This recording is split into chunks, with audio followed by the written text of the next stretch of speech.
Welcome to another Taxi TV. I'm still out of town and in a time zone that makes it impossible for me to do a live show.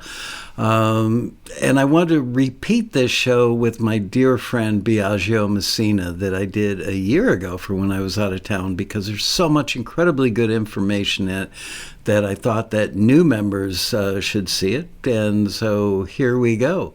Michael and Biagio laying it on you. It's 4 o'clock on a Monday, and you know what that means, don't you? It's time for another exciting episode of Taxi TV Live. Yeah, baby. And today we are being joined by a very dear friend of mine, Biagio Messina. Welcome, Biagio. Hey! Oh wow! This is like a dream come true. I just got the applause. Yeah, you did. Thanks for having me, Michael. By the way, I'm not gonna lie. I'm excited and nervous. This is kind of awesome, dudes. Thanks for having me. I don't know why you're nervous. Let me read everybody your bio just so that, you know, a little, and then we'll get into the stuff that everybody's waiting for, which is how to make $1 million doing instrumental cues. Anyway, Biagio is one half of Joke Productions, which he runs with his lovely, talented, and incredibly smart wife, Joke. And yes, that's her real name, is Joke. She's from Belgium. Biagio is and has been a Taxi member for a number of years, and he's more than what the industry would call a triple threat. Actually, I think he's a quintuple threat. He's an actor, a writer, an executive producer / showrunner, an editor, and a musician / composer. A lot of slashes in there. Oh, and I forgot, he also directs. I don't know what you do. I don't know what comes after quintuple. Septuple, maybe? I don't know. I think it's just overall nerd, overall tinkerer, you know? Or overall the budget's so low I have to do everything. So, you know, it just works out that way. There you go. Oh, let's see. So anyway, he and Joke have become cherished friends of mine over the last 18 months or so. He's going to give you some real inside baseball about how music actually works in media today from the perspective of all of those roles that he plays. And if it's anything like the excellent presentation that he did at the 2023 Road Rally, you guys are in for a serious treat today. And if I may be so bold to say to you guys in the chat room, if maybe you could hold the chit-chat down a little bit today. People in the chat room love to talk about what they're making for dinner or what they're drinking at the time. You guys are going to want to hear every word of this, and you're going to want to take notes. So bust out your iPad or a notepad and a pencil, paper, whatever, and be prepared to take some notes for this. But before we jump into the meat of the episode, I want to share Biagio's bio with you so you know how fortunate we are to hear his perspectives today. Biagio Messina is known for the hit documentary Dying to Do Letterman, which I saw years before I ever met Biagio. CNN's Unmasking a Killer, which was a hit, and it's notable that the Golden State Killer, Rex Heuermann, is that how you say his name? Actually, that Rex Heuermann is the other serial killer we were covering who got caught. He's the Long Island serial killer. Oh, that's what I was thinking. Okay. Yeah. All right. Golden State is which guy? Joseph James D'Angelo. That's right. So, okay. I got him confused. Of course, we didn't know that when we were making the show. They caught him, I think it was 9 or 10 days after we finished airing, which was pretty cool. Wow. And they just charged Rex Heuermann with another murder, I think, yesterday. I saw, like, victim number 10. So you guys get to have a lot of fun at work. And their brand new hit series, Operation Undercover, which is now streaming on HBO Max. Biagio has been married to Joke. I butcher her name sometimes because she's from Belgium and they talk funny. Joke Fincioen. Yeah, rhymes with balloon. You hit it. Fincioen, I got it. All right. With balloon. That's how you remember. Yeah. They've been married since 2001. Biagio was born in Cleveland, Ohio, and he grew up around the blue-collar suburb of Parma, Ohio. The mixing pot of ethnicities and personalities inspired him to tell stories. He wrote about his world, He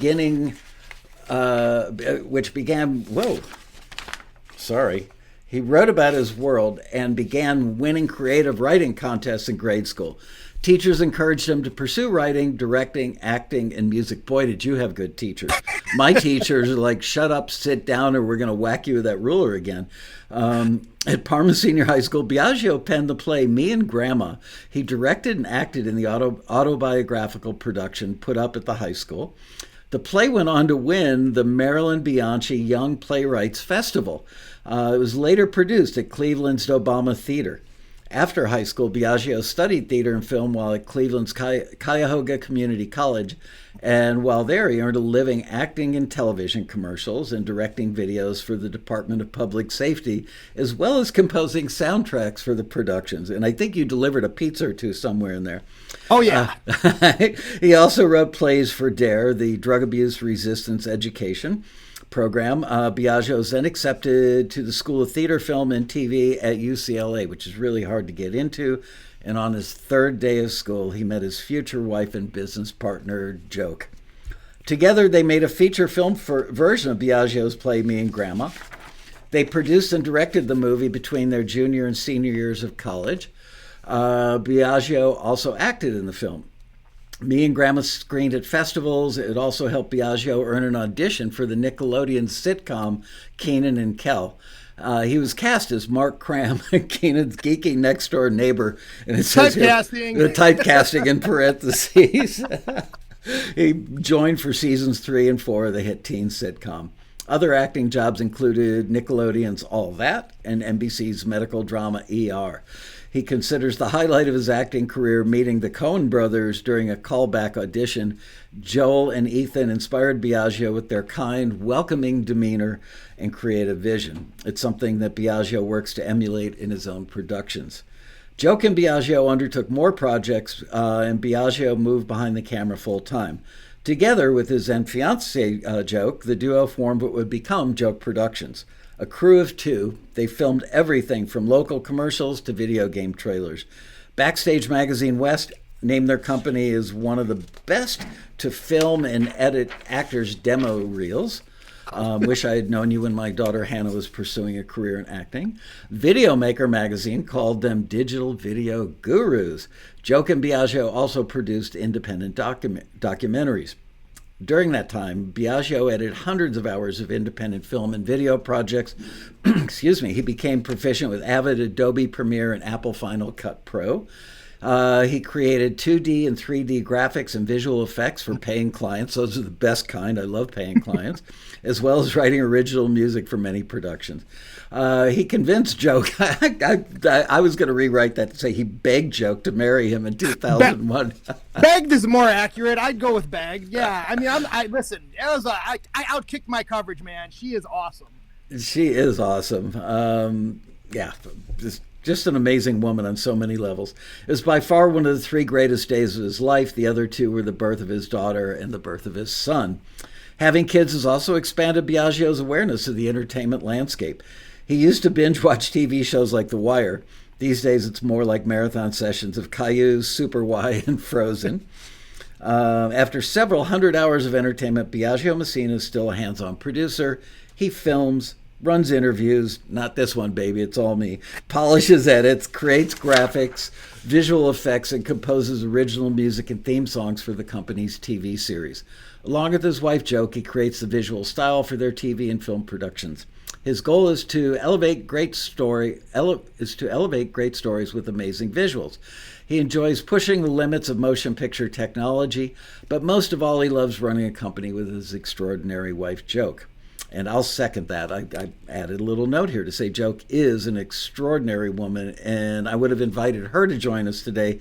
But music is probably not her favorite. Well, it's not that it's her least favorite thing. It's just she's involved in pretty much every other aspect of what they do, except so much the music. So today, Biagio... Well, she tells me when she doesn't like it. I mean, that's which is important. Yeah. Yeah, but that's all wives, or all spouses, I should say. Today, Biagio and Joe produce all kinds of mostly unscripted TV shows, many of which are in the true crime genre for networks like, I didn't fix that.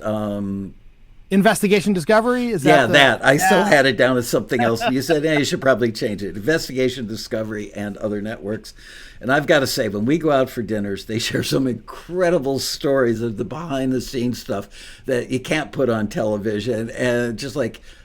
what they do for a living, most of us wouldn't have the guts to do, like doing ride-alongs with cops when they're actually like out really arresting people and interesting stuff that I probably shouldn't talk about.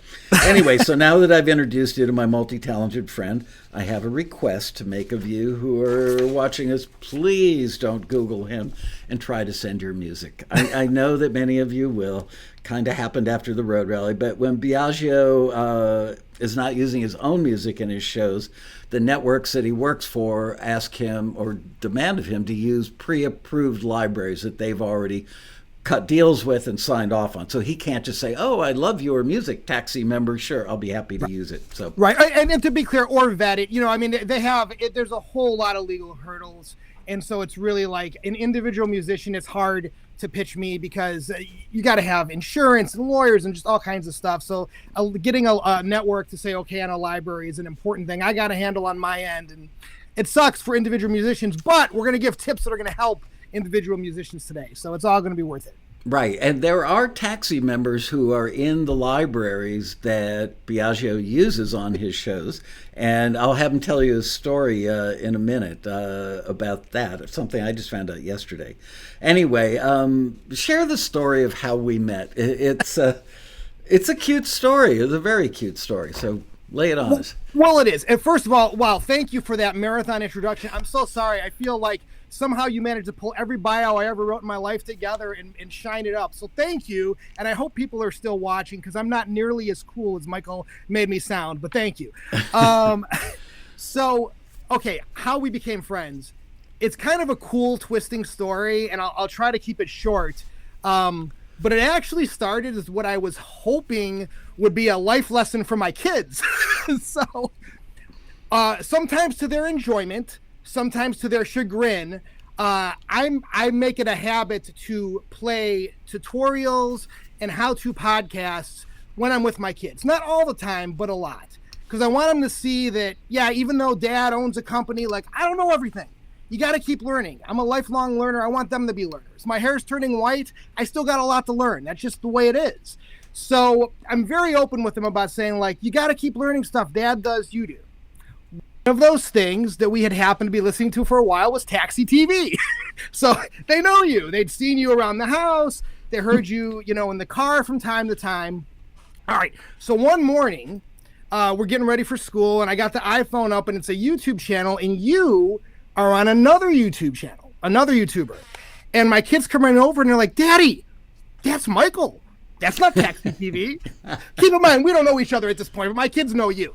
Right. So... And I'm like, well, you know what? Let me tell you what's going on.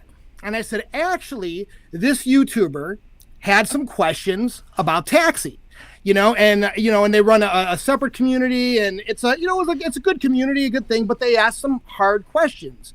And Michael, instead of shying away or instead of getting mad, he decided to go on this podcast and answer questions honestly. And I said, no, look at this. I really want you to look at this. I said, here's Michael. And here's somebody who doesn't necessarily agree with him. But look how they're talking to each other. They're being friendly. They're agreeing on some things. They're disagreeing on others. That's the way life should be. Like, and in the meantime, we're getting a bunch of tips about writing music cues. I'm like, isn't that great? And my kids are like, yeah, Dad. They're into it. They're not into it. But I'm trying to give them the lesson, right? So we drove to school and we listened to the audio of the rest of it while I was dropping them off. And as they get there, I'm like, you know what? I'm gonna go on better on this. So I said, you know what, guys? What did you think of Michael going on there? And my son was like, yeah, that was brave. And my daughter was like, yeah, it's nice that he went on and talked. I said, you know what? I'm gonna write him an email. And my son goes, you know Michael? And before I can answer, my daughter goes, no, he doesn't. Michael's important. No. Leave it to kids to keep you humble. So I'm like, well, Michael is important. And no, I don't know him. I said, and honestly, he may never get my email. He may never respond. And I said, that's okay. I said, here's what I want you to get out of this. Michael went and did something hard. And I bet he gets a lot of emails where people are like, I don't like this, or I'm complaining about that, or whatever. I said, how many people write to say something nice? I said, when you guys come across somebody that you think did something good, reach out, say something nice. I said, I'm going to write an email. Probably I'm never going to hear back, and that's okay. Put a little good in the world when you can. So my kids are like, okay, Dad, sure, yeah, Michael's going to read your email. All right, I wrote you the email that morning. I go back, I'm picking them up after school. We're driving away, my phone rings, and it's an unlisted phone number. And I don't pick it up. I let it go to voicemail. But the visual voicemail popped up, and I can see like the first words of like what the voicemail was, and it said, "Hi Biagio, this is Michael Laskow." And I went, "Holy crap, Michael Laskow called me!" And my kids were like, "What? Michael called you?" It's like, "But Dad, he owns a company." And now I'm like, "Okay, now hold on a minute. I mean, me and your mom own a company," and my daughter's like, "Dad, he owns Taxi. They do Taxi TV." I'm like, I mean, we make TV shows, but okay. I'm like, listen, I'm as thrilled as you are. I'm like, I'm going to call him later and we'll see what it is. And so sure enough, we hopped on the phone that night and we hit it off about music and our love of Korean barbecue, and been fast friends ever since. But that was how it all started, was me wanting to show my kids, hey, look at this guy, Michael. He's doing the right thing. He's answering some hard questions, doing it in a nice way. And look, people who disagree can get along. So thanks for teaching my kids that lesson and for becoming my newest and one of my dearest friends. I really appreciate it. Well, I'm so grateful that you did that. First of all, I try to do things like that as well. I just, after the Road Rally, sent an email to the two vice presidents who are above the general manager of the Westin where we did it, because he's a new GM there. And he was so much better than the last several previous GMs, and both VPs wrote me back and said, "Thank you for letting us know that." People appreciate it. They do want to hear the good stuff. So yeah, that first time we went out to dinner, it's like we didn't even know where to start. Do we talk about music? Do we talk about their life in producing TV shows? We talked about all kinds of stuff. I think that dinner went like 3.5 hours or something, and we clearly hit it off. We've both remarked several times since how great it is to make a dear friend, somebody you would call a close, dear, cherished friend this late in life. Usually the friends you have at all ages are the ones you made in high school or college or in your 20s. But yeah, we get along great and go out for regular dinners. Oftentimes Joke goes with us. My wife is studying abroad for a year, so she's only been out to dinner with them one time. So it's kind of a threesome every time we go out, and it's just the best time. Anyway, so first time we went out, I asked Biagio about his approach for creating music for TV and film. He told me that he thinks of how to create music in a way that's even more useful than simply creating kind of standard instrumental cues. So can you share that with our viewers, and don't be afraid to go into depth on this. Yeah, we've got time and they should hear it. Great. Well, I mean, I could talk about this all day. First of all, do I sound like I'm screaming? I get all excited when I talk to you. So if I need to dial it back a little bit, let me know. No, that's fine. Your audio's getting a little weird again, but it's never bad. It goes from being B+ to A+. I think it's a bad wire somewhere, literally, because it has nothing to do with how close or far you are from the mic. But yeah, and he's a perfectionist, by the way, so this is going to bug the crap out of him, but oh well. Yeah, well, my apologies to everybody who's listening. If my audio dips a little bit here and there, I'll just try to keep it, I'll try to project. But, this, I really want to get this right. I knew Michael might ask me about this, and I have a couple of notes that I might reference, because I think of everything that I could possibly share, this is probably the one thing nobody really knows about, because unless you write music, and then you sit in Bay and edit it, and then you're the executive producer at the end of it who sees what happens with the network and the music and the stages it goes through. These are things you would never really know about, I think. And when I've had conversations with other musicians, they seem to be really interested in it. So let me just start at the beginning. Okay. I think one thing that I learned over the years is it is a huge mistake to look at a cue, whether you're an editor, and really, even if you're the composer or the library, and think that cue, that beautiful, polished final cue is the most important piece of the puzzle. Most of the time, for me, it's the least important part of the puzzle. So let me get into what that means exactly. I thought about this long and hard when Michael asked me about it the first time we went out, and you asked me to, talk about it at the Taxi Road Rally, which I was so flattered. And I was like, I want to get this right. And I think the easiest way to think about what makes a cue work and what gets you placed over and over again. And the cues I come back to, whether they're mine or a library's, and it's more library cues than mine because I don't have time to do every cue on our shows. So I have deep respect for libraries, but it's two things. One, is your cue a toolkit? And two, does it have what I call cue survivability? That's a stupid term I made up myself, but it makes sense in my head. And I think you're going to see why it's important. So first of all, what makes a cue a toolkit? And for me, it's one thing. It's the intelligent creation of stems. Now, what do I mean by stems? Because Michael, I know you obviously have a storied career, as an audio engineer, and the actual definition of STEM probably is different than the colloquial way producers and editors use it. But to us, a STEM is basically any element of a cue that can be broken out and handed to us to use on its own. It could be a solo violin. It could be an entire brass section. It could be just the drums. It could be just the perk. And now this might sound simple, stupid, until you come to know how we use these stems and why they're so important. Because for us, stems become like Lego bricks. They become little chunks that help us pseudo score our scenes. And I'll explain what I mean by pseudo score. And it actually helps you collaborate with me in the edit bay long after you wrote your cue. Without ever knowing what I actually need, you're collaborating me post writing this cue. It's like magic. And really, I feel that way. So let's talk about stems first and why we need them. It's not like I want more work. It's not like I want to have, 100 stems to increase our editing time, or I don't want to just throw your cue under there. But it's really, really hard to sort of differentiate your show from other shows on television. One of the best ways I think to do that is intelligently using music. And one of the worst ways to be like every other show on television is I hear some hammering over there, Michael. Yeah, we've got stems.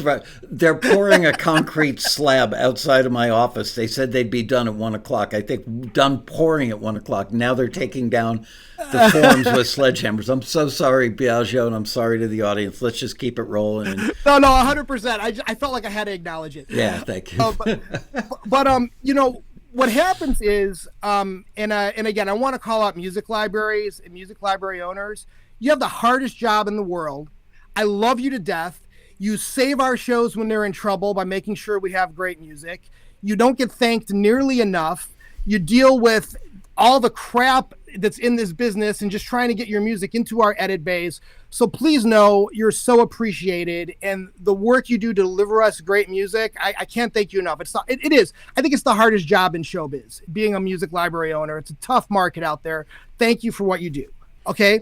So a music library, a good music library, will deliver us not just the cues, but those stems. And what I tell my editors, I'm like, I do not want you to cut a scene over the top of a cue. Why? Because let's face it, a good production cue should have a recognizable pattern. It should, right? It's either going to be AABA or it's going to be typical trailer structure. Anybody who's studied production music at all, you know that there's several forms that pop up again and again. Well, from a producer's point of view, if you watch a lot of reality shows, I'm not going to call any out because I'm not into ragging on shows, but you'll notice that shows start to have a certain rhythm. And it kind of comes from scenes being cut almost to that AABA structure, or almost having an edit point or a break, near the same point that you normally would in a production music cue. That's not a fault of the composer or the music library. That's a benefit. We need to understand what's in that cue. That cue is a blueprint of everything that's in the toolkit of that cue. Again, what's the toolkit? It's the stems. So what I tell our editors to do, I say, first and foremost, if you can, I want the scene to work with no music in it at all. Okay? I want you to cut the scene to the natural rhythm that feels right for our show and that scene. And I don't want it to be messed with by a pre-existing, structure that comes with a cue. They can't do that all the time because we have deadlines. But with big key scenes, we can think about it that way. Once that happens, then I want them to find a cue that has the tools they need. And an easy way to understand this is, say we've got a cue with piano and strings, right? And you've got the melody is some light piano notes, and the bass, your underlying bed, you've got some strings, maybe some pads, okay? What I'm going to want them to do based on how they feel about the scene, is maybe slowly bring in just the strings and no piano for 30 seconds. A cue is never going to do that. A production library is not going to hand you a cue that's 30 seconds of strings. No one's going to know what to do with it. But when you're editing a scene, right, that might be the perfect way in. You just want to have these light strings, right? Now, those melodic notes, a little inside baseball. As an editor, I like to avoid, at least in the beginning of scenes, having melodic notes hit at the same time somebody is talking, okay? Right. Because they're talking. A melodic note is a very powerful, colorful comment, or it can be, on what's happening in the scene. You don't want those two hitting at the same time, right? Kind of like the way you don't want certain instruments to clash, so you would never compose them over the top of each other. So what happens is we edit those strings, we edit those pads, and then we re-edit your melody, so those notes land in between dialogue. This is a very simple example of how we use your music as a toolkit to score our scenes. And again, this is like you helping us after you wrote the cue, because you gave us the tools. If I was locked in to your piano melody and your strings and your pads, it would be a big pain in the butt at best and unusable at worst to try to cut it so that those notes are landing between the dialogue, and without me having to compromise the internal rhythm of the scene to match your music. Does that make sense? Or am I getting too artsy? No, it does make sense, but it sounds like a lot of work and a big time suck. And most people would just say, screw it, good enough, and move on and not give it the care. But honestly, having watched, several of your episodes over the last 18 months or whatever, you can feel the difference. You really can. You can feel the love and feel the care with which it was made. And I just can't imagine that many other EPs, executive producers or anybody at any level working on a show that has anything to do with the music, which is usually the editor. Usually a music supervisor approves stuff from within a library, hands it off to the editor. The editor's got it in a digital bin. They pull up a playlist and they know that they can use what's on that list. But they're not giving that same forethought that you are. It's like, we can use these pieces and move them around. And you made it very clear by saying, essentially, we're scoring. That makes it so understandable. So I think that you might be the Lone Ranger in doing that. Other people, well, you could be. When you told me that night at dinner, I was like in shock. I went, I've never heard that before, and I've been in the industry longer than you've been alive. Well, right. Well, see, and that was what really surprised me. It excited me. Yeah. I will tell you, I don't want to make myself sound like I'm some genius. Good editors do this all the time. Okay. And again, I was lucky enough. I was first introduced to stems as a producer, and I've edited on every show we've ever made. It's just how I work. But a guy named Dave Pellman, who runs Dave Pellman Music, we worked with him on a VH1 show, and he had these stems, and it just opened my eyes to a whole new world. And we started getting real compliments from networks about the way we used music. And that was when I really started pushing into stems. But I'm not the only one. And anyways, that's a very simple example, though. That's sort of like strings and music notes. And honestly, that's something I can do in my sleep. Sometimes I don't even need to listen back to it. I can just look at the waveform, chop it up, put it, and I know it's going to work. I cut that fast because a good cue will give you the flexibility to do that. Okay. I want to talk about one more sort of element of that and why these Lego bricks is the way I think of stems is important. And I mentioned that briefly, which is cue survivability, right? Yeah. Now, this happens all the time. And I would say about 50% of the cues survive and about 50% don't. And the ones that don't have good enough stems, usually. And here's why. Let me give you an example. So there's a thing called an act out in linear television. Linear television is like your traditional cable or TV where you've got commercials, right? Mm-hmm. An act out is the last scene before you go to commercial break. So think about a famous act out, for instance, think about the scripted show Lost. Pretty much every act ended with that reverse sound effect of the cabin air pressure, right? Sucking out that reminded you about the airplane. It was that same sound effect every time. On a true crime show, like some of the ones we do, or any kind of action show, right? It's going to be some big trailer-esque, building up to that final thud and take you out to commercial. We get network notes on our edits, right? So I would say a good chunk of the time, the scene that we cut as our act out now moves to the middle of an act where that cue is completely inappropriate. Wow. You can't be in the middle of an act and all of a sudden it's a huge trailer cue and now we're back to a little piano cue. So what has happened though is that, a cue has been, a scene has been cut to a cue that we're now familiar with. Certain moments still work, certain rhythms still work, the way maybe we move some of those melodic notes. And so if we have enough stems, I can rip out all that trailer stuff. I can rip out the stuff I don't need. I can rip out the stuff that feels too big and still use 80% of the work I did when I edited that act out the first time. So now your cue, which was an act out and sounded completely differently, just got moved to the middle of the act. And guess what? You still make the cue sheet. You're making the same amount of money you would have made either way. It doesn't matter, right? You want those minutes on the cue sheet. So I always think that to me is a great reason why people should put more thought into their stems. Is one, you're collaborating with us after the fact. I'm editing a scene and I'm using your toolkit to score my scene. And two, when I get network notes and the whole show changes, if I can make your cue sound different enough so that it works for the new mood I need in the middle of the scene or wherever it goes to, or vice versa from the middle to the end, right? I can. Your cue stays in the show. It saves me time. It makes you money. So put thought into those stems. I made just a short list because I come back to this myself, about what I think the most useful stems are. If anybody wants to know. They do. Trust me. Great. Again, I can really geek out on this, so hopefully it's not getting boring. But I would say, first and foremost, any solo instruments. You got a solo violin, you got a solo guitar, a piano. I want that all by itself. And a piano, if you can separate the right hand from the left hand and give me both, even better. Okay. And I want to add something, if I may, as an audio engineer and a retired post mixer as well.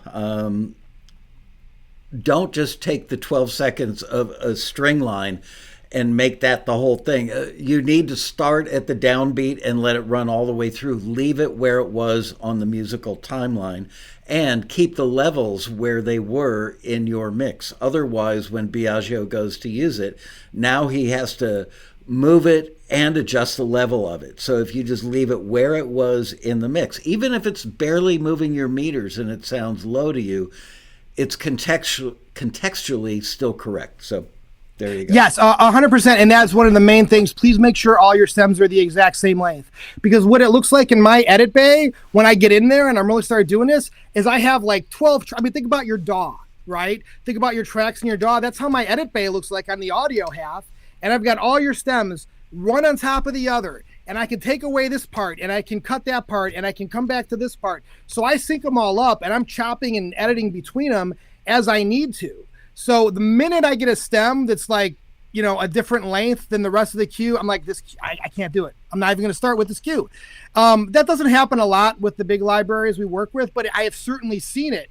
And it's like, it's a bummer because then it's a lot of manual work to sync it up. So thank you. That's really important. Another thing to me is to think about the sections of your music. And I like them broken out into high, low, and all. And I'll explain what I mean by that. Let's say you've got an orchestral cue and you've got strings. I like the high strings. I like the low strings. I like all the strings. If you have the time, give me your short strings separate than your long strings. So I've got your ostinatos and I've also got your pad light strings. I mean, I'll use them all. The more stems you give me, the better. And you know what? There's a monetary bonus in there for the musicians, because if you love a cue and it gives you enough stems within the toolkit, you could use that at 5 different places in an episode versus just using it once. It happens all the time. It happens all the time because sometimes, and actually it happens for a reason you might not realize, which is a lot of times we have multiple editors working on an episode. And so an editor might have used the same cue without talking to each other and not realizing it. But if I have the stems and we can make them sound different enough from each other, then it's just like, okay, we'll just yank these stems here, change the intro a tiny bit on the music editing here, and it's fine. Nobody ever knows because it sounds different. That happens all the time. So very, very true, Michael. And it must give the show an overall feel like you hired somebody to score it, because you've got this almost thematic, familiar music that's showing up in its various forms in all the right places. Wow. It can. And we can talk about that more later, too, because on certain shows, that's more of a thing than others. And that'll come back to, I know, some of the other questions you have. But again, just as far as like those sections go, strings, brass, pads, synths, high, low, all, long, short, break those up. Drums and perk, don't be afraid to strip out the shakers and the hats and the big drums and into their own stems. And I'm going to touch on an important point in a second here, because also really important to me is your transition stem. If it's a hybrid cue, or even if it's just cymbal scrapes or whatever, I want to have those transitions by themselves. You'd be amazed how often those transitions get used even all by themselves, because we need a stinger and an editor likes the stinger from another cue and saved it and reused it over here. Same with effects and hits. If you got some cool design booms, you got some cool designed hits, we strip those out all the time. But please, and I know every library will tell you this, you can't just download elements from Splice or Loop Cloud and put them naked in a stem. Number one, that's against the rules of those places. And number two, it can cause issues. I feel like, to be honest, I feel like it's less show in the type of TV we make, but I do know for libraries, putting those things in a naked stem is a bad idea. So when I create an effects stem, when I'm building my effects, when I'm building my transitions, a lot of times, sure, they have elements of a splice or another royalty-free sound in there, but those things are twisted, bent, pitch shifted. I got Sound Toys effects all over them, top to bottom. They sound nothing alike. So when that stem goes out, not only is it more bespoke for the cue, it's not going to trigger any content ID issues. You really got to be careful about that, because transitions, effects and hits, drums and perk, those are so useful to us as editors. But if you take a hi-hat loop, and you just pop it in straight from Splice, I think technically you're going against their terms of service, and it could cause issues with content ID and the way the whole future of music fingerprinting is going. Like, just, you got to make it your own, So, if you got a hi-hat loop, make sure you put some other hi-hatty instruments on top of it and pitch it, time stretch it, all those things. Do all the things. Just make it yours, And then, what if you're dealing with a library, by the way, that doesn't want stems? It's unfortunate. I wish all libraries would do stems. But they only want alts. The most important, and by alt, they ask for like alternate versions. So some libraries will have the main cue, and there'll be like 4 or 5 alts. The most important for me is no melody, and then no drums, and then atmospheric. But it takes a big nosedive, because a lot of times they have those alts, but they don't have the melody by itself. So it completely screws up that situation I explained to you, which probably I do once per act in every television show, where I'm stripping the melody from the strings and reorganizing it to the dialogue. So that's a huge loss for anybody that doesn't give me those stems. But if a library only wants alts, the no melody is important, the no drums is important, the atmospheric is important. By the way, this goes for solo piano cues too. I think I kind of mentioned this, but I mean, you could get really creative with how you rip those apart. You could even, I've had piano cues that are ripped in 3, where they're the really high notes, the chords, and the bass notes, and I've used them. I use all those stems. I mean, I edit a lot of stuff. Are there libraries that every single cue in the library has stems with it? Absolutely. If you want to see, by the way, I love all my libraries that I use. Don't mention a company name if you're about to, just because people will swamp them and try and pitch them. And gotcha. Where'd you hear about us? Oh, on Taxi. Right. Okay. So there is one, and I won't say who they are. I mean, there's a few of the big ones, but there is one that is the undisputed champion of stems. If I want to know I've got flexibility, I pull a cue from that library. They almost overdo it, because one cue can have up to 150 or 200 alts and stems. Who has the time to do that?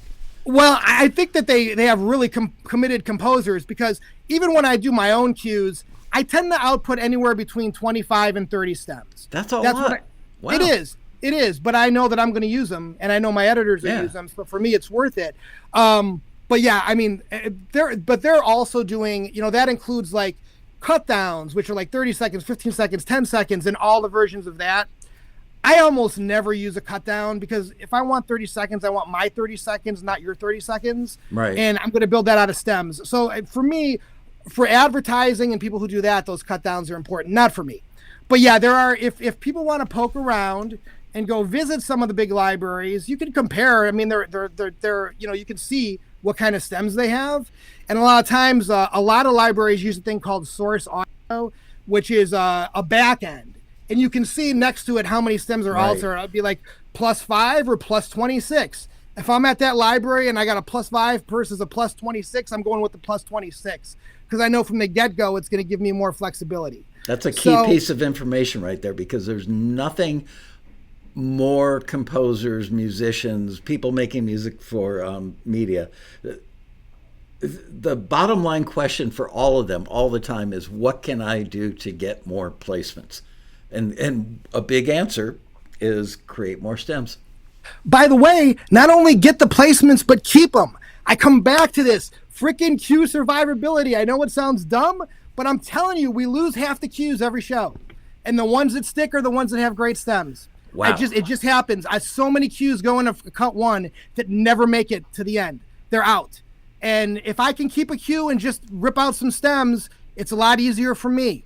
I'm telling you, and those are the queues that last to the end. You'd be shocked when the queues get ripped out. And when I get tossed, I think I said this already, but when I get introduced to a new library, or the network's like, these are the libraries we want you to use, or, a library comes to me and is like, can you get a network to approve me? The first thing I ask, what are your stems like?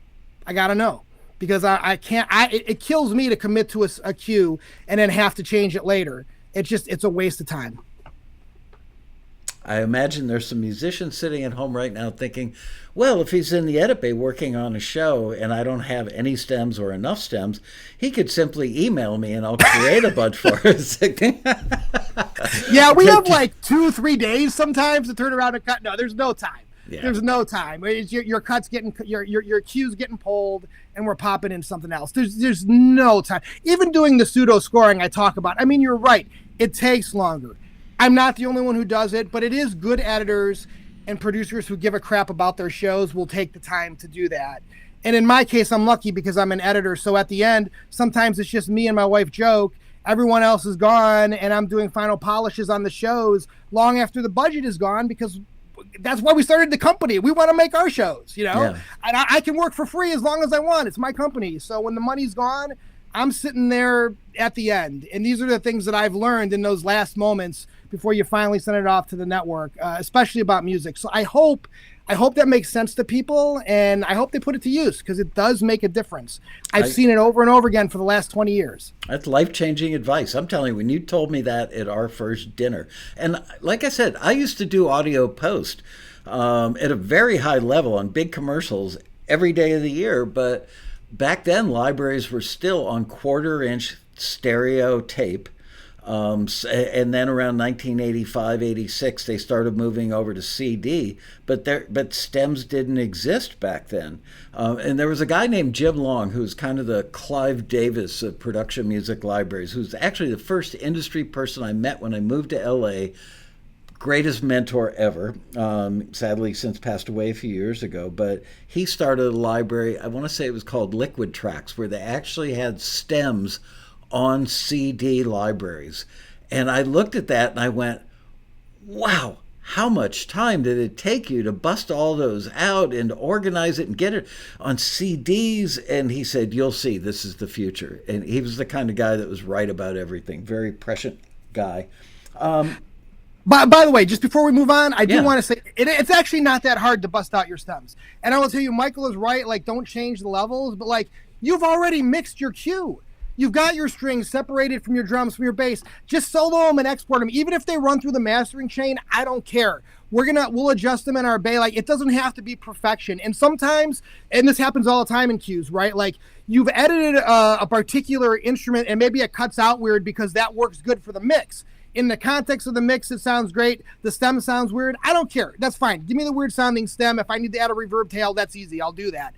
Just give me the stems. I'll use them. It doesn't have to be hard. Exporting it takes me probably an extra 20 minutes to export all the stems once a cue is done. So it's worth it. And then the next day you go, oh, I don't like the mix. Well, luckily I got the stems. Right. So. There you go. I'm going to skip my next question. It kind of runs together. As you're looking for your next piece of music, for the next scene or a beat, and just so everybody knows, a beat is a moment or some moments within a scene. Like Biagio and I meet at the restaurant and we tell the guy at the front desk, yes, it's reservation for Messina +1. That's a beat. Sounds like a dramedy. Yeah. So, beats are moments, basically, not an entire scene. So anyway, you've got a beat. You need to lay some music in there. And now you're looking at a digital bin of these tracks. It's basically a very long playlist broken out by genres with tags that describe what they are, blah, blah, blah. So I've been preaching this for years, and I may have been the first person to, honestly, not to pat myself on the back, but titles, I know they're important because I used to rely on them when I was still mixing commercials. Are titles of the cues important to you as an editor? When I scan that list and go to the stuff with the titles that telegraph what you're looking for, what the music sounds like, what the mood might be, whatever? In my role as an editor, not as important. In my role as the default music supervisor who at first is building out all the bins for our editors, which I do. Wow. Yes.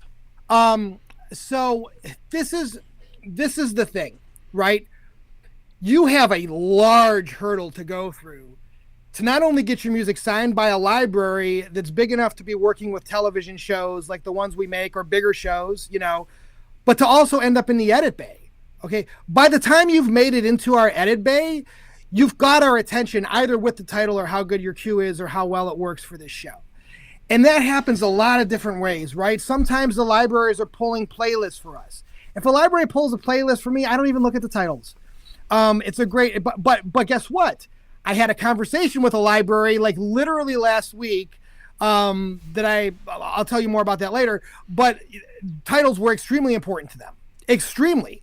And they talked about how those titles help them decide where to place it on the playlists preemptively that make it to us. So I think that depending on where you're at in the pipeline, your title will end up being important and can be a decision maker.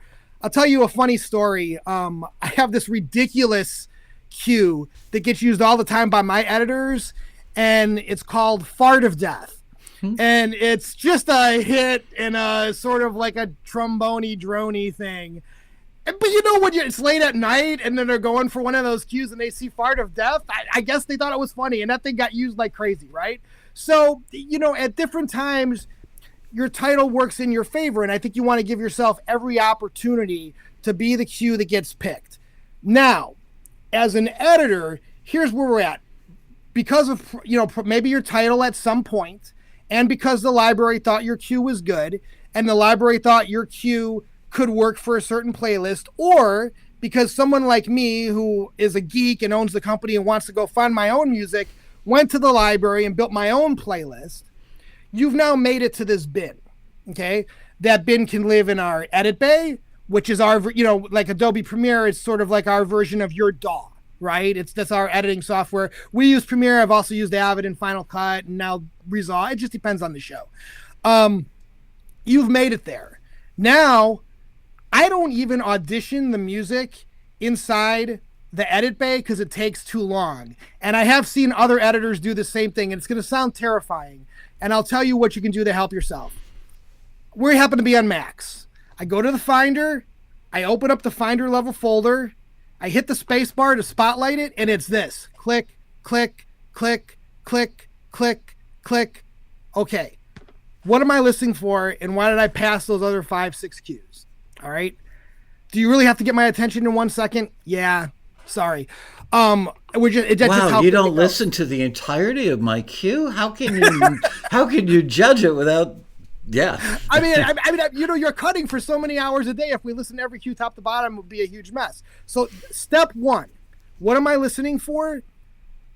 Did you get my attention with either a unique signature sound or at least a recognizable invite to your cue that matches the mood I'm looking for? One of the things that kills more cues for me than anything, and I hate to say it because I know some libraries might even ask for it, is like a fade in on a drone. Ooh. I'm moving on. Because, and there's a lot of cues that fade in. I'm guilty of writing them myself, especially if I'm writing to picture, because I'm like, whatever, I don't care. I know I'm going to use it. But when you're going that fast, what am I listening for?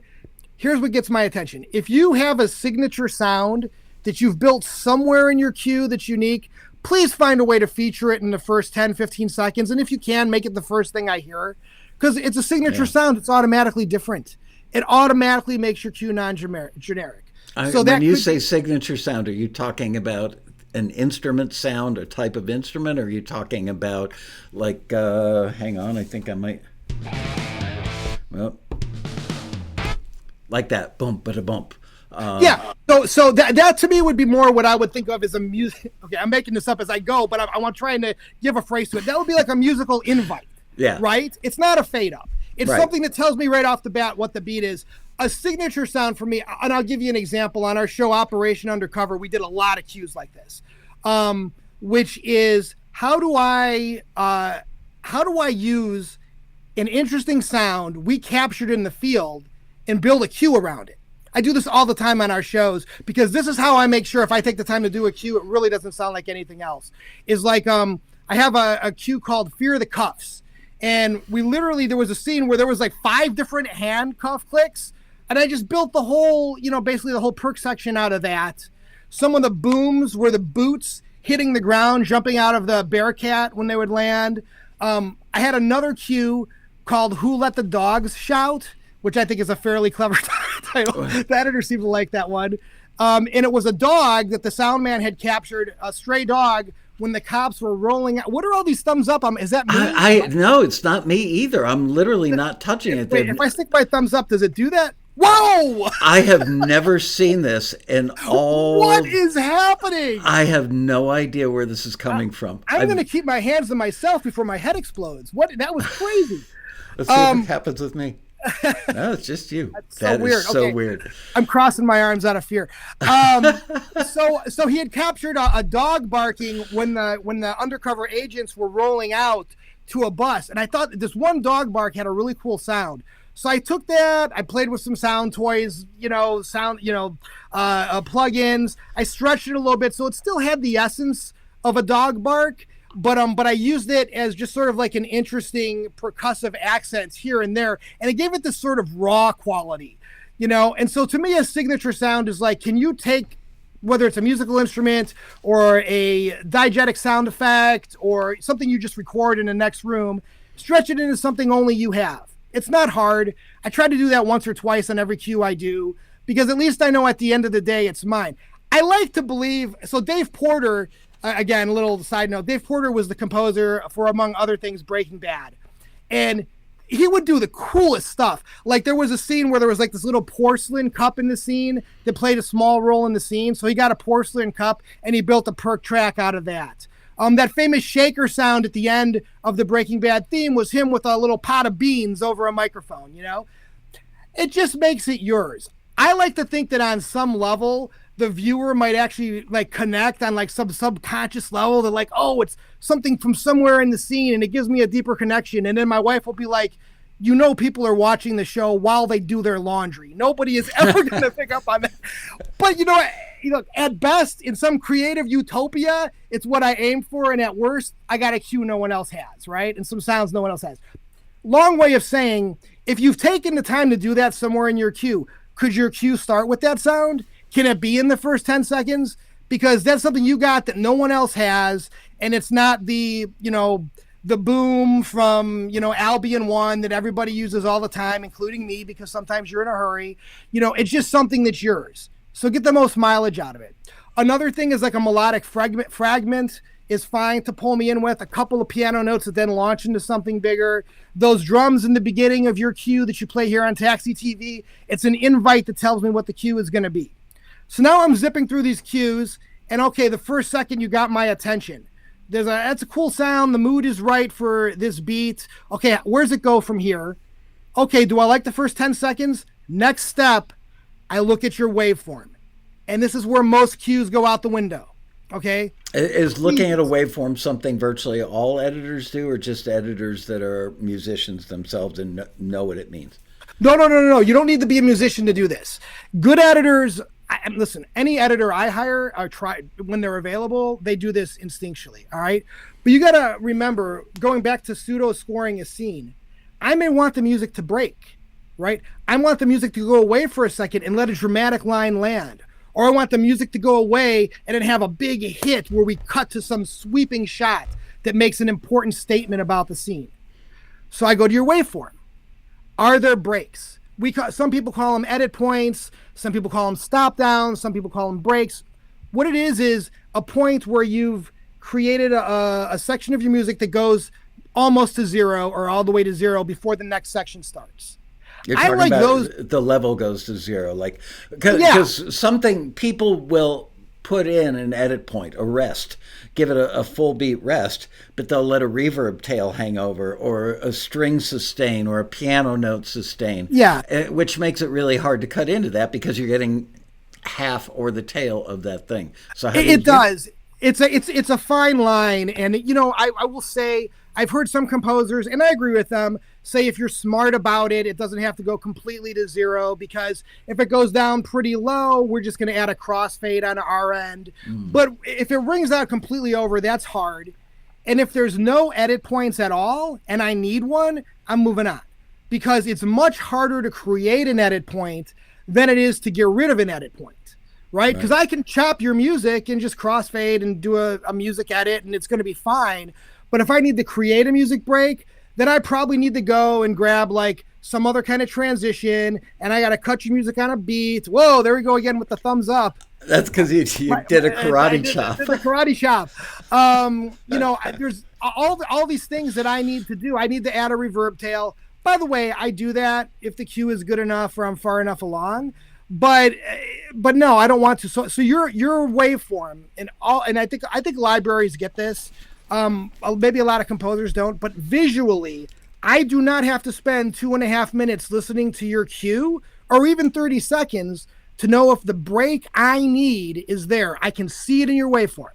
So your waveform is the blueprint for me. I look at that waveform and I go, okay, edit point. 2 edit points. Now you're really selling me. I love 2 edit points in the queue. I think that's great. So do you look at that before you listen to the first note? No. So so once I get drawn in, because again, I'm going through the finder level. 1 second, 1 second, 1 second. And then, oh, wait, this sounds cool.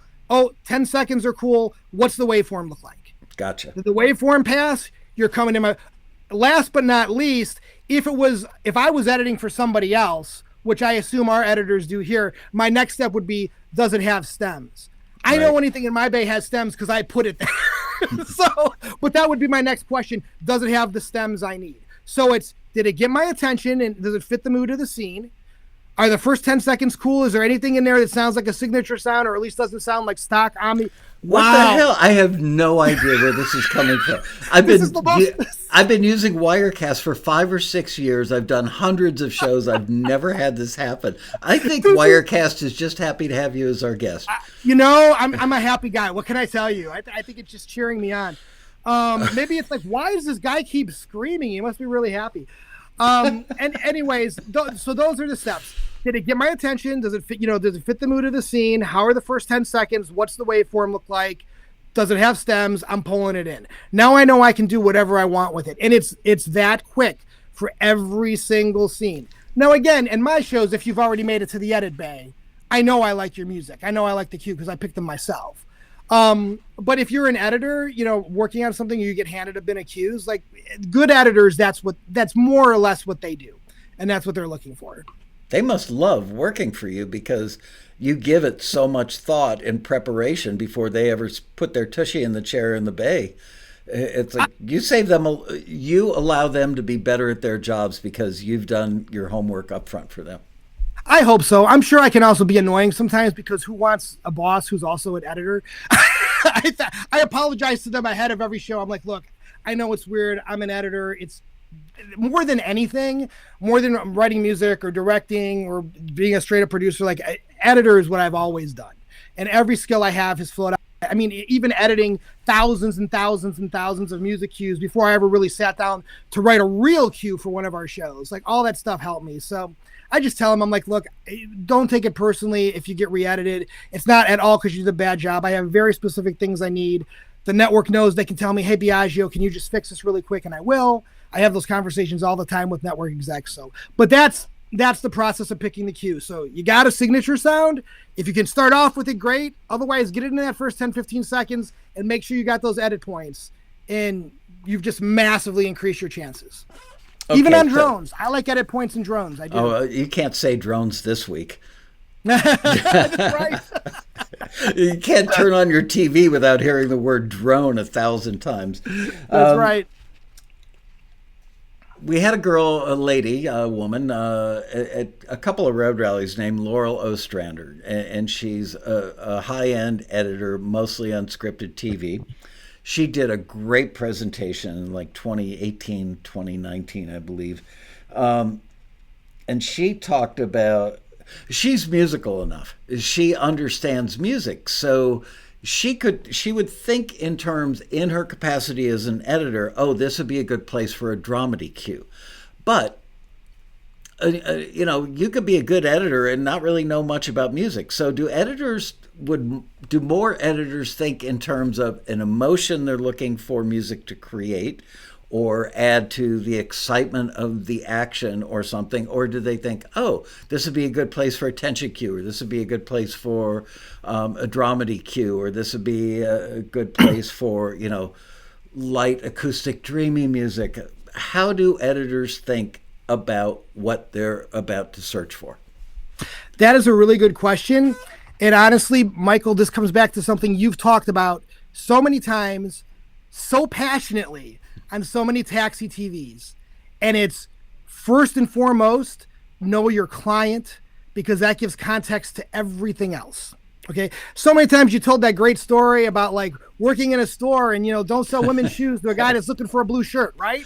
Right. I mean, so those decisions, by the time they're editing, major conversations have been had ahead of time. And let me give you a couple different examples. If you're doing a show for investigation discovery, you're going to have a very different musical language than you do if you're doing sort of like a big elevated documentary for Netflix or a streamer. Okay. They have different needs. Beyond that, it gets even crazier. If you're doing a show for a network with one network executive versus another network executive, you're going to have a completely different musical language. Same network. I got a network executive who said, I hate guitar. I never want to hear guitar. Don't ever use a guitar. We used guitar all over the show, but I think what he meant was he didn't want like a twangy, strummy, Western sounding, what in his mind was like, a guitar, not like a sweeping single note or how we all use guitars, guitar arps in the background. I mean, but to him, guitar was a big no-no. Different exec at that same network, completely different musical language. Completely different. And these are things that sometimes you don't figure out till the second or third episode of a season. So again, speaking practically, let's say I'm an editor and I know I'm doing a show for investigation discovery, and I know what fits in with their access to action bucket, which, by the way, our show Operation Undercover does. It's a certain style of television they make where audience expects a certain tone. Now we know, okay, this is the sandbox we're playing in for music. You will never in a million years put a dramedy cue into a crime show that's access to action for investigation discovery, right? It doesn't matter. Oh, come on. I disagree, because there's always the scene where the guy's being handcuffed and shoved in the back of the cop car and his girlfriend, who's on crack, meth, and every other thing, is saying, I've never met him before in my life. That'd be a great place for a dramedy cue.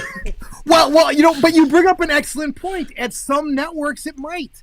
Because at some networks, they might feel like we're not really about the drama. We want to milk a little bit more comedy out of this scene. Go with a little more reality feel. If you're more true doc, they may very much be like, listen, we don't ever want to make fun of the police or the criminals. We want to treat this seriously. So you've got this sort of playground. You've got this set of rules before you start. Now, one of the other things, and I know you talk about this all the time, reference, right? You talk about it in terms of musicians going and getting reference cues when you do briefs. You always provide excellent references, right?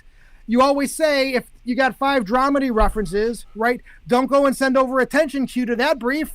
You're just shooting yourself in the foot, right? Yeah, you would never do that. Well, before our editors start, they're watching every single show on Investigation Discovery that's in the bucket we're working in. Not because we want to copy them, but we understand tonally. We understand the audience. If you're an audience who likes to watch rom-coms and you sit down to watch a movie and you get some, some crazy, art film that's like the most serious, slit my wrists thing you've ever seen, you're going to be very disappointed. So is that an actual category, slit my wrists? We call it slit my wrist TV. It was a thing back in the day. It's like if something was just way too serious or dramatic or depressing, who wants to watch that? You come home, and a lot of people will pitch true crime where it is just so depressing. And it's like, look, different people watch crime for different reasons. And a lot of times people watching crime, on a Tuesday night, they just want to know that the person got caught. And they don't want to get into all the gory details. They want to know that some cop did a good job and arrested somebody and the bad guy went away. Someone else might want to watch TV because they like the fact that the woman killed her husband and they don't like their husband. And it becomes like a sick, like, ooh, yeah. Oh, but you know what? If you do murder your husband, that's what really happens. So, that's a bad idea. And there's all kinds of different reasons I've heard why people watch true crime. But those are the thoughts, they go into. Who are you presenting to? Why are they watching? And that affects your music choices. Now, to come back to it, so what do you think in the moment? It depends where you're at in an act, specifically in TV. And in a movie, it depends where you're at in your, 3-act structure is a typical movie. It's a lot of times they call it a 3-act structure. In TV, if you have 4 commercial breaks, it's a 5-act show. If you have 5 commercial breaks, it's a 6-act show. It just depends how many commercials there are. But where you are in each act, and then where that act is in placement of the show, also tells you the intensity level of either the action or the emotion or just how much punch you want that cue to have. So it's funny because, I talk about, sorry to cut you off, but I know you well enough. I can do that now. I'm always pushing people to understand developmental arcs and deliver cues that aren't linear and boring, but have stuff that builds, and you build mostly through adding and subtraction of instruments. You're talking about a story arc in TV. So this is a question. If you're an editor, you might pull from the first third of the cue, which tends to be a little more sparse, a little more low key, not as dynamic. For the next act and the subsequent acts, as they're getting more developed, maybe more action, they're just becoming more intense, you would probably, as an editor, pull from later in the cue when literally the volume is up, the number of instruments, the musical activity has become bigger, maybe more grandiose. Yes, with a broad brush, that is exactly how you start. And then of course you want to go in and you never want to stick to super strict rules because then you start to feel homogenized, right? Everything starts to feel the same. But yes, you want to have somewhere to go in your show, and hopefully your show builds and tension release, and hopefully over time, much like I guess the stock market or anything, or my weight, over time, hopefully my weight starts going the other way. But over time, you started here and you want to end up here. How you get there, it's fine to take twists and turns, but you want to be cognizant of that. Otherwise, you have what sometimes they call wall-to-wall music, where everything is kind of like one level and it doesn't help the storytelling. Mm-hmm. And so I think good shows try to avoid that. Sometimes the networks, they want you to have wall-to-wall music because, like I said, really some people do the laundry while they're watching your show. Like it's that kind of show. They want it on in the background while they're doing other things in their lives. Whereas like an elevated Netflix documentary, someone's going to sit down and give you your full attention, usually, right? They're watching for different reasons. Am I watching to wind down at the end of a hard day? Do I really want to get into this project? And different shows serve different, know your client. Different shows serve different purposes. So your music in a Netflix show can maybe be more experimental. You can go with less music. You can go with no music. If you're doing one of those shows that people watch while doing their laundry, you're going to need a lot more music because it better sound exciting in the other room. So, It's funny. I've got another really good friend who is a music supervisor, and he always says that musicians need to remember that they're not in the music industry anymore when they're doing film and TV stuff, that they're in the film and TV industry. And it goes back to your Legos, or a jigsaw puzzle. You're part of the bigger thing. But in a musician's mind, because creative people want to be proud of their work, they want to be patted on the back and admired for this great creative output. They think of the music, and that's all they can think of. But what you're describing today is like a tour de force education on how musicians really need to think about the bigger picture so that they make music that is more usable. That's one of my favorite terms. If you had to choose between somebody who is a creative musical genius as a composer or somebody who had a bunch of B+ and A- stuff that was very usable, would you gravitate towards Mr. Usability or Mr. Genius? Usability every time. Because here's the thing. All of us, anybody who's creative, you have the instinct, because I do too. You want to be like, you want to make something that's so fresh and so different and so cool, and it's you, and it's your artistic stamp. Yeah. You can do that if you go pay for it yourself and you fund it and you do what you want to do. And that's kind of what we did with our movie Dying to Do Letterman, which nobody wanted, and we ended up getting a theatrical release, and it was one of the best things we ever did. By the way, everybody should Google that and watch it. It's really heartwarming. It's very funny. And I'm not going to give away the ending and the post-log, I guess you would call it, epilogue. Nah. It's a good movie for artists. It's a good movie for anybody with a dream. And your wife, Joke, famously said to you, I remember you telling me this at dinner, and I think I saw it maybe in your bio again, or somewhere, or an interview that you guys did. Oh, I can pop up. Look at this, how high tech I am. There they are. That was just last year. Anyway, Joke, how old were you guys when this shot was taken? Do you remember? Shockingly, it wasn't that long ago, so I'll let you in on a little secret. I've actually basically been gray since I was 20 years old. They were dyeing my hair when I was on Keenan and Kel. During COVID, I gave up. I just stopped dyeing my hair. So I think this was maybe like 4 or 5 years ago. Okay. It actually wasn't that long ago. But yeah, it was Real Screen Magazine. We were very flattered. They did a story on our company, and they're sort of like a big trade magazine for the unscripted documentary industry. And obviously, my wife is my way better half. Clearly. I love your wife, and I mean that obviously in the most respectful way. But, how often do you meet a person that you become friends with, like we did, and then you meet their spouse, and you love them both equally, and for different reasons. You can say you love her more. It's okay, Michael. No, it's just it's almost like she and I have a rapport. She and I love talking politics, as does Biagio. The three of us are political animals. We love watching how the press butchers politics. So we'll talk about that endlessly.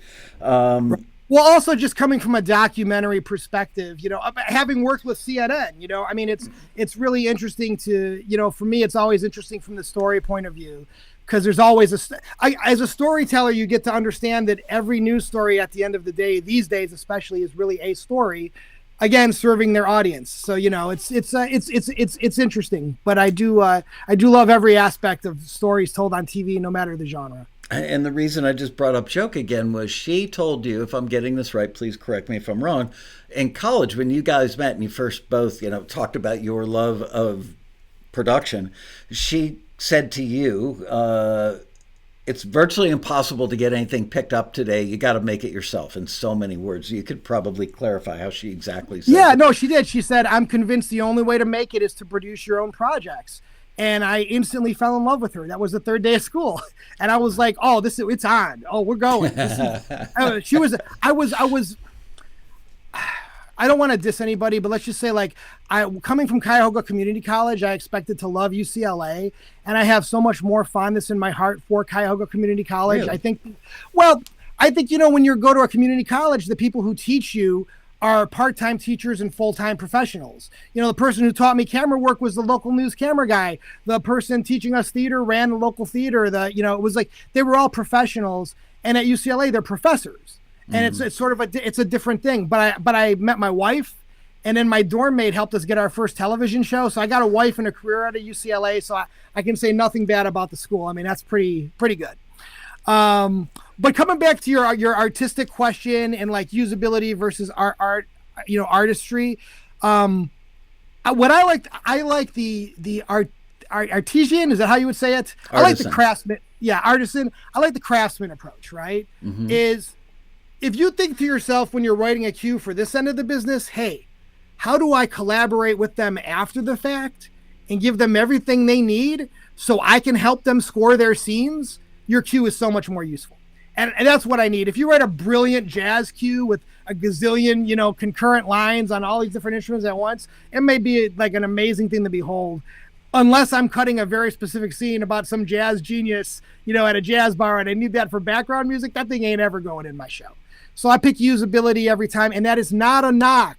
No. It is a skill to predict what I might need weeks, days, months, even years after you wrote a cue. Because I might use a cue that got published 30 years ago, but it's got the right stems, and guess what? You just helped me 30 years in the future. You put your cue in a time machine and gave me what I needed to build a scene around it in 2024. Thank you, first of all, for making my life easier. And why not? Put all your cues in a time machine. Do that. Put your cues in a time machine. Think about it that way. You're writing it now, and at some point in the future, that thing's going to get rearranged to perfection. And no one will ever recognize it as your cue, and that's a compliment to you because you gave us what we needed to make a good show. So pat yourself on the back and keep going. And it does not take that much extra time. I know because I do it. We've got 15 minutes left, and one thing I don't want to leave out of the show is your experience on the taxi forum, which I won't even give that a lead in. You tell the whole story. I didn't know this. As well as we've gotten to know each other, and we've known each other, 18 months, whatever it is, you've never shared that with me until late last night or early this morning. Yeah, I was like, by the way, did you know this? Okay, so, by the way, this is why I giggle, when people are asked, like, well, what is Taxi all about? Do they really help people, get their music placed, blah, blah, blah. I don't need to tell you. You've heard the questions. You've answered them. So this is, I think, 2012 or 2013. The post is still there. And I'll say the name of the post. So we had done this really cool magic show with a friend of mine. His name's Andrew Main. Brilliant dude, magician.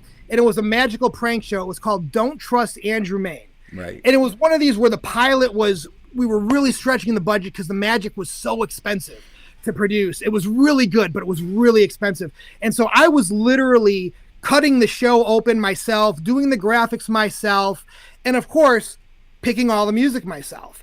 And we knew we wanted to have like a more edgy feeling to the show. And it was for A&E, one of the libraries A&E worked with is, I can say Extreme Music, right? I mean, they're like, everybody knows them. They're not going to take your pitch because they're huge. Right. Like it's Hans Zimmer is there, they have the, Blue Saraceno, is that his name? He was like an 80s rock star. He writes songs over there. I mean, it's like, they're like the top of the top TV composers. So I'm there. And I find this awesome album of these like really cool swagger rock cues. I'm like, this is it. Love these cues. They're a little raw. They're rough around the edges, but they're exactly what I need.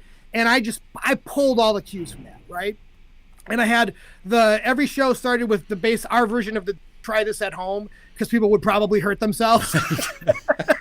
So that was one guitar cue. Then I had the theme song for the show. That was another guitar cue. And then that album of cues I used all over the show in every episode. It was the perfect tone. I was like, this is great. Show airs, and then I was working on either the web page for it or Andrew, I don't remember. For some reason, I had to Google the show. And this weird thing comes up at the top of Google, don't trust Andrew Main, but do trust Taxi. And I was like, did we do a Taxi magic trick I forgot about? I was like, right, the disappearing cab. Yeah, like, did we make a car disappear? Because we had done some car, and I was like, what the? So I had a click, right? So I clicked, and by the way, I had heard of Taxi before because even though at that point I hadn't officially started writing for our shows yet, but I was something I always tinkered with. So I knew what taxi was, but I didn't make the connection. Okay. And I click over, and it's a guy who wrote the post, and he's like, I just wanted to share this success story with you. You know, the show is aired, so I can say, but like, I'm really excited because my cue got picked. It's in every episode for the, don't try this at home section. And another taxi member, I don't want to, I don't want to call him out because he hasn't said publicly. His cue got picked for the theme song. And I'm like, I picked it. That was me. Your music's, I was so excited. I almost wanted to comment, but I didn't, because then I felt like they're going to be like, who's this weird producer butting in and being like, yeah, I'm the one who gave you your big break. I didn't want it to come across like that. So I didn't say anything, but I was so tickled because I'm like, wow, like those dudes, like, your music is in my show because you applied to one of these taxi briefs. You ended up at Extreme Music, which they are like, I mean, listen, they're one of the premier. Like, no new musician is going to just get in there by accident. You pretty much have to be invited, and there they are talking about their placement. So over the years, I would just always kind of giggle when people would be like, well, nothing happened for me with taxi. I don't, whatever they say, whatever the thing is. I get it. Nothing's going to work for everybody, but clearly my first connection from this world to your world all those years ago was that web result. And it just always made me so happy because I remember the late night. I'm editing the graphics. I'm really tired. I'm trying to find something. I had tried like orchestral. I had tried a dramedy cue. I had tried some action type stuff that was kind of edgy. And I'm just like, I'm just going to go guitar. I'm just going to just try. And I found these swagger cues every episode. They were in every episode, and a whole bunch of them came from Taxi. So that was, that was really cool. And whoever's watching, I don't know if those people are still around, but if you see that post, it was my great honor to find your cue and use it in that show. And thank you for saving me at 3 a.m. on a really lonely night when I was in the dark edit bay and I just wanted to go home to my wife. Your cue made it. It stayed in, and those cues were all over the series. That's such a great story. I love it. What makes a cue unusable? You've probably touched on that in the context of you know what? Let's move on, because you've talked about things that don't work. But if you love a cue, but maybe you don't think the horns sound like A+ horns. Maybe it's a bad sample library they use. Maybe they didn't execute the articulations well for whatever reason. The cue matches the beat of the scene. It's got the tone. It's got everything you need, but it's got something a little wrong with an instrument sound. Would you pass on the cue because of that thing, or would you look at the bigger picture and go, well, it elevates my scene. Nobody at home is ever going to hear the horns. The French horns don't sound wonderful. Yeah. So have I used cues like that where that was an issue? Yes. And there's a couple of different things that come into play. One, it depends on the scene, because if it's a scene where the dialogue is so front and center and I know it's going to be mixed down and and I realize that this is my personal taste versus something no one else is going to care about, including my wife, I'll let it go. What happens more often than not, and this is where cue survivability comes in, is I really like the cue. I'm not crazy about that sound. Do I have the stems? Is there a stem without it? If there's not a stem without it, how hard is it for me to rebuild the entire cue with 6 stems minus the stem that has it? And I've done that before. I'll just rebuild the entire cue because it's right. I like it. It takes an extra 10 minutes, but I think it works for the scene. Again, I think like if you're going to do a really cool cue and you make a very specific decision, like I'm going to throw a theremin in here because why not? That's sort of like woo, that crazy little Halloween soundy thing, right? And I really like the cue. I really hope you gave me a version without the theremin if I'm not doing a Halloween kind of thing, Yeah. Or so yes, I will not get completely turned off from a cue because of one sound or one suboptimal sound. A lot of times, honestly, I don't even care if it's a bad mix. There are plenty of cues I've heard where I'm like, yeah, this mix isn't the best. No one's ever going to hear it. We're mixing the whole show. Dialogue's front and center. Now, if it's going to be a, front and center and it's like over a montage or it's like a transitional cue and it's really important, that's a different story. So the answer is it depends, but I have kept plenty of cues where there was one part that irked me. A couple of different solutions are, is that in the entire cue? Because if it's not, Right. I'll just re-edit the cue to the part where it's not. Do I have the stem without it? Great. Can I live with it? Great. If not, well, it's out. So give me the stem so you don't have that problem. And I completely agree with you. And our members are probably watching this going, well, then why did a taxi screener not forward something that had a bad French horn sound in it? And the reason is because the way libraries judge music and the way Biagio is judging music in that scenario he just explained, a library wants something that's never going to be met with resistance. First of all, they have an image to keep up. Quality, quality, quality. So they get a happy camper like Biagio. Second of all, it's survivability and saleability, all those things. So they won't accept something that is a B plus French horn sound. And if something like that does make it into a library in the context of an editor looking at the bigger picture, they can either edit out that section or they can use the stems to create a mix without it. So that's great information. You're 100% right. Because a music library, we expect them to be high quality.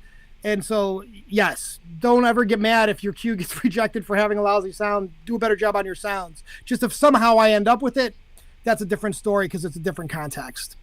So you've done both a lot of documentary work and a lot of unscripted television. Do you have a conscious thought, or have you done enough of both now that you don't really have to think about it? But your approach for music, when you sit down to create a show, because you are a creator, you'll have an idea, you'll write a treatment, you'll pitch it to a network, you'll get funded to go do a pilot. Is your thought process about where you want to go musically, does it enter your mind early in the game, number one? And number two, is it a different thought process for unscripted TV versus documentary? Yes, and 100%. And I can give you a couple examples if we have time. Yeah, we've got 3.5 minutes. We're good. Oh boy, I better talk fast. Okay. we can run a few over. We were lucky enough to do a few, even though they weren't true theatrical documentaries, much more doc feeling shows for MTV Docs back in the day. We did a True Life, and we did this documentary series, one of the best things we ever made, called Caged. I love that show. Oh my God, I almost tear up talking about it to this day. So Caged was this amazing show where this small town in Minden, Louisiana, it was Minden, Louisiana, and the sport that had taken over, had surpassed football, became the thing everybody came out for, was cage fighting. And it was all these young boys and girls, young men, teenagers, striving to fight their way out of this town all the way to the UFC. And some of them had already made it. Wow. Like there were two hometown heroes who had done it. So it was really interesting because you start there and you go, okay, we're dealing with, themes of identity, themes of, courage and getting in this ring to chase your dreams.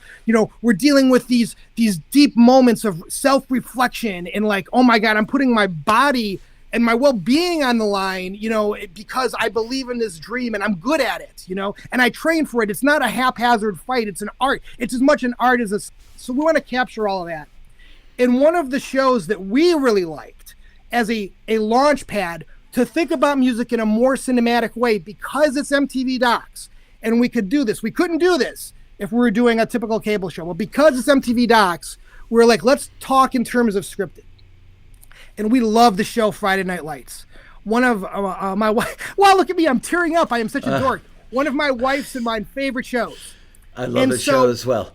Yeah, so I really wanted to musically capture, a lot of the feeling that was in that show. Now we could never, first of all, you don't want to do a straight ripoff, of course. Right. And, but they had those wonderful sweeping, single guitar notes and those wide expanses. And a lot of the way the music worked was to support the same kind of themes we had on our show, but it's still MTV. We still have to think about, yes, it's a doc. Yes, it's for MTV, but we still have, it's not a Friday Night Lights audience, and it's not a pure doc audience. Luckily, we had a budget, so it's like, okay, how do we start with that? And then we also had money to get Rihanna, and we had, Donald Glover. I can't think. Was it Young Gambino, Childish Gambino? Right. And we had Flo Rida. So we had money to get all these pop acts, and so it's like, okay, now how do we build a tapestry that helps us get between these moments, have these reflection moments where we can pull back for a second, get inside this kid's head who's literally fighting on the 1-year anniversary of his girlfriend's tragic death, coming off a loss, and all he wants to do is win this fight because he wants redemption for him and his town, and the whole family is there, and there's so much pressure for him to win. And how do we go into that moment and be able to have that, but then also snap out and keep our audience? And so it became this whole, like, how do we weave these two different music styles together and build our palette from that, right? And that was, and we could do that a little bit more with doc. Now, if I was doing a feature-length documentary, the sky is the limit, especially if I'm funding it myself. We can sit back and be like, what experimental things do we want to try? Let's get crazy. Let's throw everything at it, because who cares? We're paying for it. I'm the client. I do what I want. If we're doing a cable show, it's like, okay, how do we get away with a few experimental things, Operation Undercover being a good example, where we built all these cues out of, sound that we ripped right out of the field audio, so we could do cues that were at the very least were ours, maybe at the best had some subliminal connection to the show, but worked within the framework we need to be an access to action show and investigation discovery. So those thoughts are the first things. And when I pitch, like when we were pitching Unmasking a Killer, which ended up getting picked up by CNN for CNN and HLN, I pitched the soundboard. I said, like, these are our sort of sweeping thoughts for how musically we want to represent, the idea that this killer is still out there. And this is how much we want to use music. And this is when we don't want to use music. And this is how we want to steer the show, and then I would actually present playlists to them of cues. And I'd be like, this is what I'm thinking. I know it's a little outside the norm. What do you think? Sometimes they say yay. Sometimes they say nay, but that's how you do something that maybe is a little more bespoke. To pitch them using a soundboard, to be talking about music in a pitch, that would, to me, seem a rare occurrence. Maybe, and maybe it was because of my experience with MTV, where you can imagine music was so important. Right. And so that MTV Docs experience, maybe that's why I do that now. Maybe a lot of other production companies don't. I would think in some sense music gets talked about on every show, but the specific soundboard, and I don't necessarily do that for every show, because there's some execs who I know they're like, don't bother me with that. Just make it sound like our shows. So again, it depends on the situation. But I will do that for an elevated doc, like for an elevated doc series, and not only music.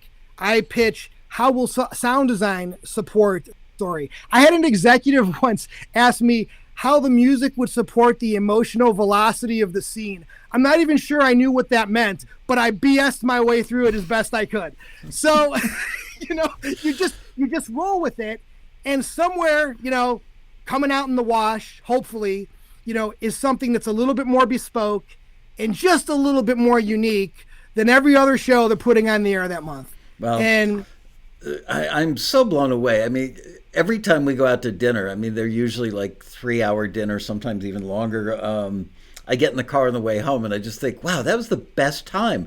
It's like I want to go home and hang out more with you guys. It's like, okay, go home, put the kids to bed. Let's hang out in the living room and keep the conversation rolling. But this has been great. I'm so happy that you agreed to do this, because our members really think in terms of only music, because that's their life. That's their raison d'etre. And it's really good for them to have this inside baseball view of how all those puzzle pieces come together and where their music fits in, and how the deciders, of which you are one on several different levels, many different levels, look at their music. So one last question I want to ask you before we wrap this up is, knowing now what you know about music for television, I guess leaning towards unscripted,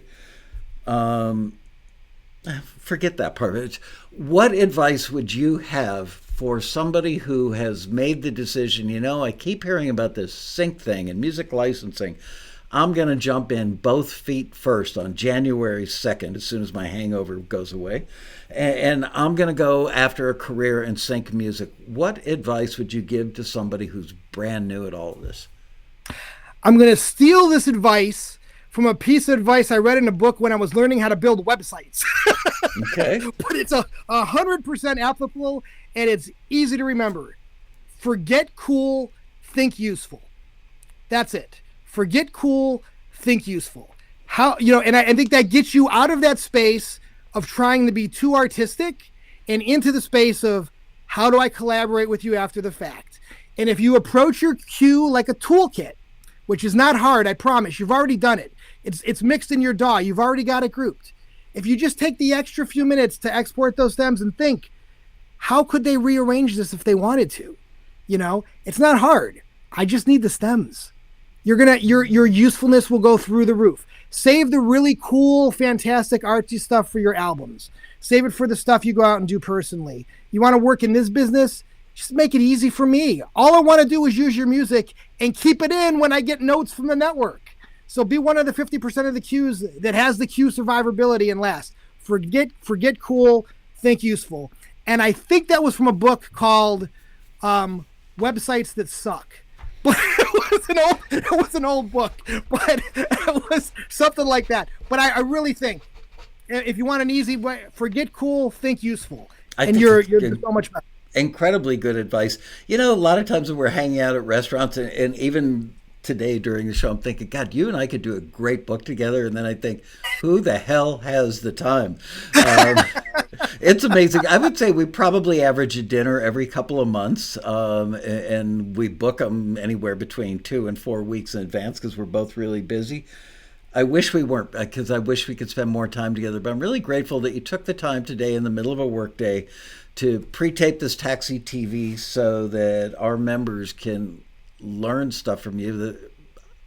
I don't even think a lot of this stuff has ever been covered at the Road Rally other than when you did your presentation in 2023. So thank you so much. And please give my love to Joke. I hope you and Joke and the kids have a great Christmas and that 2025 is a year that we look back on 5 years from now and go, that was a great year. Heck yeah.